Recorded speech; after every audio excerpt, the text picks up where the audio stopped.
this short demonstration, we're going to show some information about the RM Unify Launchpad. Every user has their own personal one, and it's the first thing that you see when you log in. So we're logging in as a pupil to Glow here. Here's the default Launchpad as it's currently set up for this particular pupil. Now I want to just explain about the 4 different Launchpads that are available on the left here. The first one is the school Launchpad. In here you will find tiles that your school has made available to all pupils and teachers in order for them to have easy access to certain things. You'll see things like the OneDrive there, mail, and so on. But it's possible to further customize that list by having a personal Launchpad, which some users find useful. There's also a council level Launchpad, which has some items in it. And again, you can see there's a number of different items there. And lastly, there's the national Launchpad. So these are things that are available at the national level across Scotland and available in this case to pupils.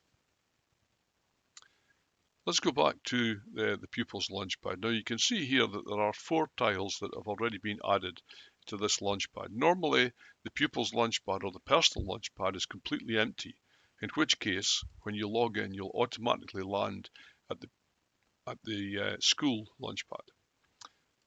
However, in this case, this pupil has already configured 4 tiles for easy access. If you want to add another tile, simply click on the Add button, choose App from Library, and if I just type in here Microsoft, you can see all the Microsoft tiles that are available here. Now some of them, they're all useful of course, but some of them are not important for children to have on their Launchpads. So for example, if we wanted to add a tile, we would choose the tile, maybe this one say Microsoft Educator, and we would click Add to my Launchpad, and then close this down. If we go back to the pupils Launchpad again, you'll see that that tile has now been added. Of course, we don't really want to add that one to a pupils Launchpad, it's really a teacher resource. So if we click on, at the bottom here, Edit Launchpads, we can then click on the crossed button at the top right hand corner of the tile and it's gone. And we can click Save Changes. So it's quite easy to add and remove tiles from the Launchpad. Once all of this is done, it's possible for the user to have access to any of these tools here as required. This one here is particularly useful at home because it allows you to add. This one here is particularly useful because it allows you to add Microsoft Office 365 to your computer so that you can have all the desktop applications. Now that's really quite useful in certain situations. And it's free. It doesn't cost. It's all free. All part of the Glow package. And we won't go into that in detail just now, but suffice to say that if you want to add those things, you can do that. So once you're happy with the Launchpad, you're good to go. And for example, clicking on this one here will take us to the user's OneDrive. Now this is a good place to store files because it's online and it's backed up. If you create a new file here, you get a choice of the type of files you want to create. I'll just click on Word document.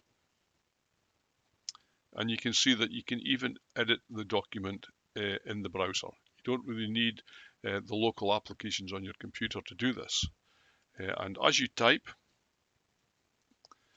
the information is being saved. You can see that's saved now. If you want to change the name of your document, you can just type in there and that's the document renamed. Let's just close that window down or that tab down. This is back to where we were. Now if you find that the document doesn't show there, don't worry about that. All you need to do is refresh the page and you should be able to see the document is there. So doing further edits, very easy. We'll come back to looking at how to work with documents, the OneDrive, and how team file storage also works in a later video. Thank you.